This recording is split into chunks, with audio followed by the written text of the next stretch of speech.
तो बच्चों आपने देखा कि जो फसल उत्पादन के विभिन्न चरण हैं, उसमें पहला चरण हमने मिट्टी तैयार करना और दूसरा चरण बुआई करना। बुआई और मिट्टी करने के बाद, तैयार करने के बाद जो तीसरा चरण है वो खाद और उर्वरक मिलाना।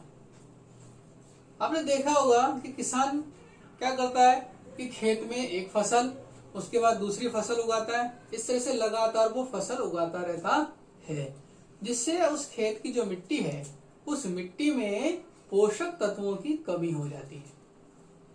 ये पोषक तत्व पादपों को या फसल को कहां से प्राप्त होते हैं? ये पोषक तत्व फसल को जल से, वायु से और मिट्टी से प्राप्त होते हैं। जल से उसे हाइड्रोजन और ऑक्सीजन प्राप्त हो जाती है।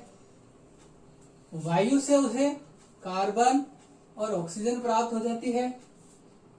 और जो मिट्टी है, मिट्टी से उसे सबसे महत्वपूर्ण और सबसे अधिक तत्व, पोषक तत्व उसी से ही प्राप्त होते हैं, जैसे nitrogen, phosphorus, potassium, iron, sulphur आदि ऐसे बहुत सारे और तत्व हैं जो मिट्टी से ही प्राप्त होते हैं।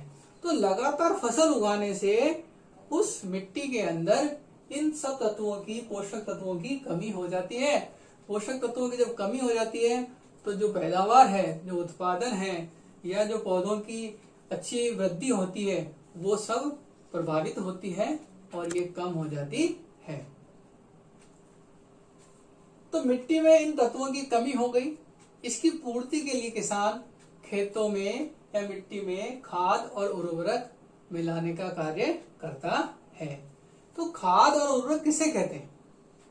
खाद और उर्वरक वे पोषक पदार्थ हैं या वे पदार्थ होते हैं जो मिट्टी के पोषक स्तर को बनाए रखने का काम करते हैं।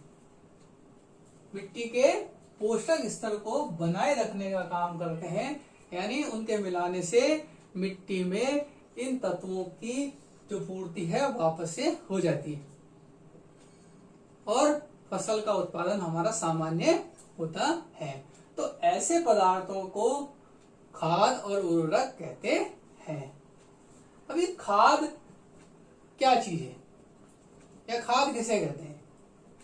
आपने पिछली कक्षाओं में छठी क्लास के अंदर पढ़ा होगा कि किसान वर्मी कंपोस्ट तैयार करता है, यानी उनके जो कृषि अपशिष्ट होते हैं, जो खेतों में फसल के अपशिष्ट बच जाते हैं, या जो पशुओं के द्वारा मलमूत्र या गोबर होता है, उसको वो एक खड्डे में डालते रहते हैं, इकट्ठे करते रहते हैं, जिससे वहां पर जो सूक्ष्म जीव होते हैं वो उनका क्या करते हैं, अपघटन कर देते हैं। अपघटन करने से जो प्राप्त होते हैं उसे बोलते हैं खाद। खाद कहा जाता है। खाद मिट्टी की संरचना को या मिट्टी के गठन को अच्छा बनाता है। साथ ही साथ खाद से मिट्टी में जल अवशोषण की क्षमता भी बढ़ जाती है, जिससे अधिक समय तक उसमें नमी बनी रहती है और उपजाऊ भी बनती है। यानी मिट्टी में सभी पोषक तत्वों की पूर्ति कर, खाद में सभी पोषक तत्वों की उपस्थिति होती है, लेकिन फसल को कुछ विशेष तत्वों की कमी की पूर्ति करने के लिए किसान उर्वरक का प्रयोग भी करता है। ये उर्वरक रासायनिक पदार्थ होते हैं जो फैक्ट्रियों में तैयार किए जाते हैं। तो उर्वरक किसे कहते हैं कि वे रासायनिक पदार्थ जिनमें विशेष पोषक तत्व की पर्याप्त मात्रा होती है, उनमें विशेष पोषक तत्व होते हैं और वो फैक्ट्रियों में बनाए जाते हैं, उन्हें हम उर्वरक कहते हैं। अब ये उर्वरक कौन कौन से हैं, इनके उदाहरण क्या हैं? इनमें सबसे महत्वपूर्ण आपने नाम भी सुना होगा या किसानों को प्रयोग करते देखा होगा, यूरिया। ये सबसे महत्वपूर्ण कौन सा होता है? यूरिया।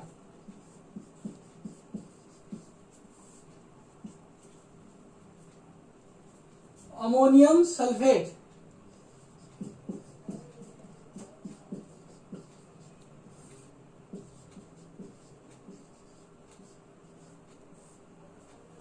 सुपर फास्फेट,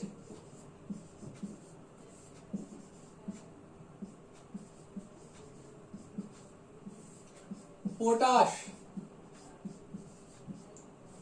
और एनपीके। इस एनपीके का मतलब होता है एन से नाइट्रोजन,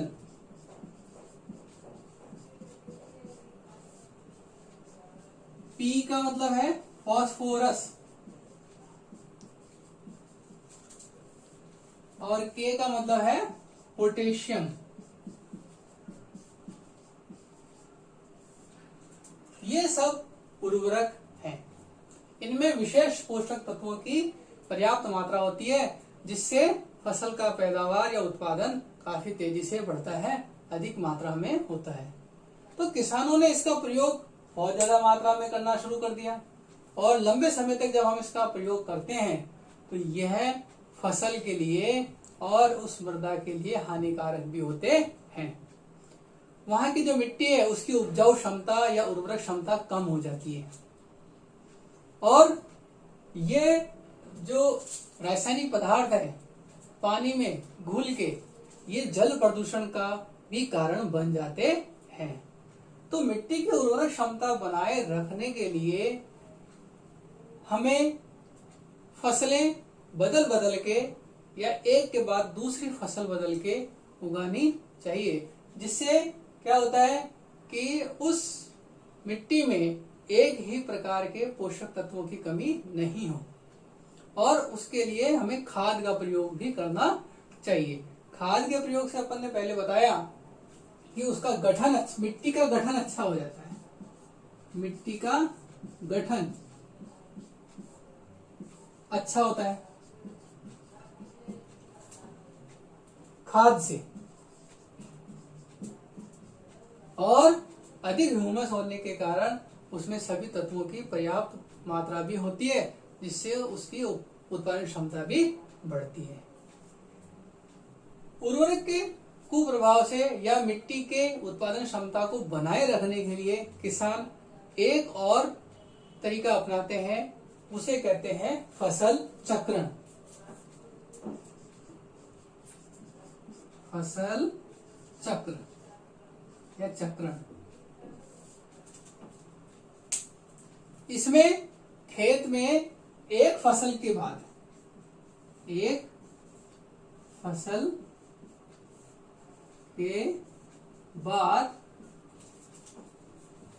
दूसरे किस्म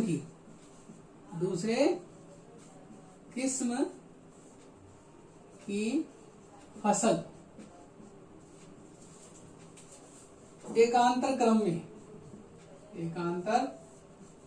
क्रम में बोई जाती है। इसे फसल चक्र कहते हैं। इसे फसल चक्रण कहते हैं। इसका मतलब है कि उस खेत के अंदर एक फसल बोलेंगे, उसके बाद दूसरे किस्म की फसल की बुआई की जाती है, जिससे उसमें एक ही प्रकार के पोषक तत्वों की कमी नहीं होती। किसान फसल चक्रण में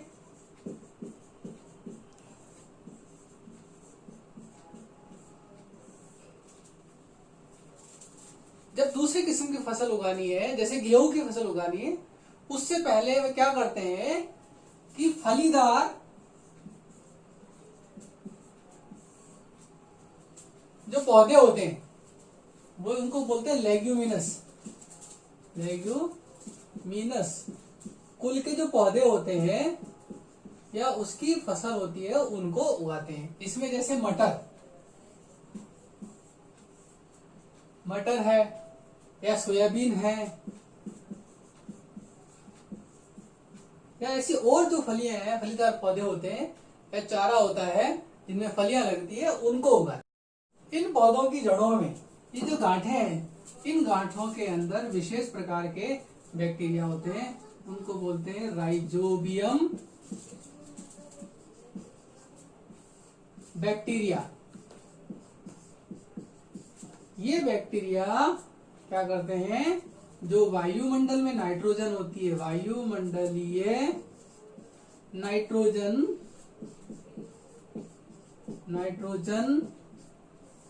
का स्थिरीकरण कर देते हैं, स्थिरीकरण करते हैं। यानी जो वायुमंडल में नाइट्रोजन है उसके वो नाइट्रोजन के यौगिक बना देते हैं और वो उस मिट्टी में ही मिलते रहते हैं। तो आवश्यकता अनुसार ये पौधे उस नाइट्रोजन का उपयोग कर लेते हैं, बाकी जो शेष यानी ये काफी ज्यादा मात्रा में नाइट्रोजन के यौगिक बनाते हैं और वो मिट्टी में ही शामिल हो जाते हैं। इसके बाद में जब फिर दूसरी फसल उगाई जाती है तो उसके लिए नाइट्रोजन की मात्रा पर्याप्त होती है। इस तरह से भी हम मिट्टी के अंदर जो उर्वरक क्षमता को बढ़ा सकते हैं। अब हमारा अगला बिंदु है कि जो उर्वरक है या खाद है, खाद और उर्वरक में क्या अंतर, खाद और उर्वरक में अंतर। देखिए खाद अपन ने पढ़ा है शुरू में, ये जैविक या कार्बनिक पदार्थ है, जबकि जो उर्वरक होते हैं ये मानव निर्मित रासायनिक पदार्थ है, मानव निर्मित रासायनिक पदार्थ।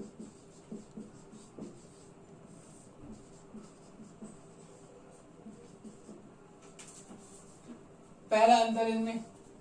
तो दूसरा अंतर है जो खाद खेत में ही तैयार होती है, किसान खेतों में खड्डे कर देते हैं, खड्डा करके उसमें जो अपशिष्ट होते हैं, कृषि अपशिष्ट या पशुओं के मलमूत्र वगैरह, गोबर वगैरह को उसमें इकट्ठा करके खेतों में ही बनाए जाते हैं। यानी खाद कहाँ बनाया जाता है, खेतों में बनाया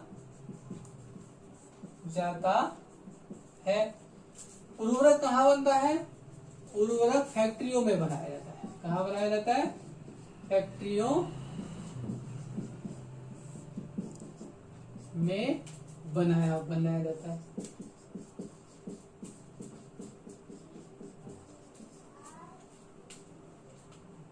तो खाद है, उस खाद में ह्यूमस की मात्रा अधिक होती है, ह्यूमस की मात्रा अधिक, जबकि उर्वरक में ह्यूमस होता ही नहीं है, ह्यूमस नहीं होता है इनमें। चौथा जो अंतर है कि उर्वरक में सभी तत्व, सभी पोषक तत्व होते हैं लेकिन तुलनात्मक कम होते हैं, तुलनात्मक रूप से थोड़े कम होते हैं, थोड़े यानी उर्वरक से इनमें थोड़े से कम होते हैं, लेकिन होते सभी तत्व हैं जिससे अच्छी पैदावार होती है। जबकि उर्वरक के अंदर जो विशेष पोषक तत्वों की मात्रा अधिक होती है, विशेष पोषक तत्वों की मात्रा अधिक होती है। विशेष जो पोषक तत्व है वो कौन से, जैसे NPK यानी नाइट्रोजन, फास्फोरस और पोटेशियम जैसे तत्वों की मात्रा अधिक होती है। ये इनमें मुख्य अंतर है। हमने देखा कि जैविक खाद ये जो खाद होता है वो रासायनिक उर्वरक से अच्छे माने जाते हैं। इसका कारण क्या है, खाद के कई लाभ होते हैं। जैसे सबसे पहला, खाद की वजह से क्या होता है, ह्यूमस होता है।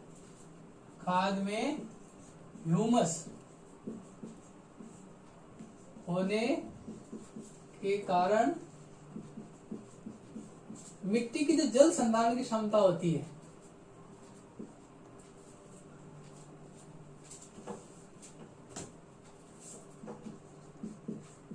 मिट्टी की जल संधारण की क्षमता बढ़ जाती है।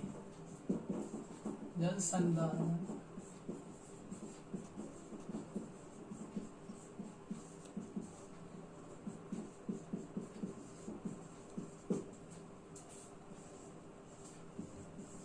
दूसरा लाभ यह है कि खाद से मिट्टी भुरभुरी हो जाती है, भुरभुरी और सरंध्र होती है, जिससे भुरभुरी हो जाती है, उसमें बीच में जगह बसती है, जिसके कारण क्या होता है कि गैसों का विनिमय आसानी से हो सकता है।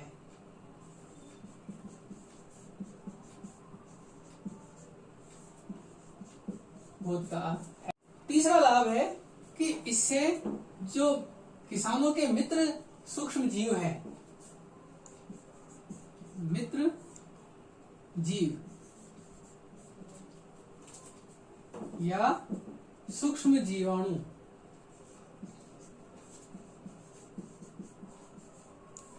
की वृद्धि होती है।